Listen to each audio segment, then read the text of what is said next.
Sementara itu, Partai Persatuan Pembangunan mengklaim tidak bisa mengajukan Sandi sebagai cawapres Ganjar Pranowo jika belum resmi menjadi kader. P3 mengaku tidak memaksa atau mendesak Sandiaga Uno untuk bergabung dan hingga kini P3 belum menerima pernyataan resmi dari Sandi untuk menjadi kader. Terkait kandidat cawapres pendamping Ganjar, P3 menegaskan akan memilih kadernya. P3 tidak bisa mengajukan nama Sandiaga Uno bila belum bergabung menjadi kader.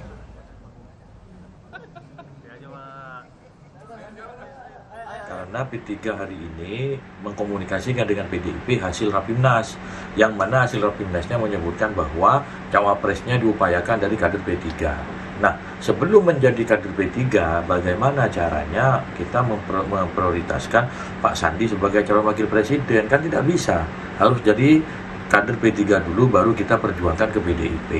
Saya kira begitu, jadi tidak ada persoalan deadlock, terus tidak jadi diusulkan sebagai cawapres, menjadikan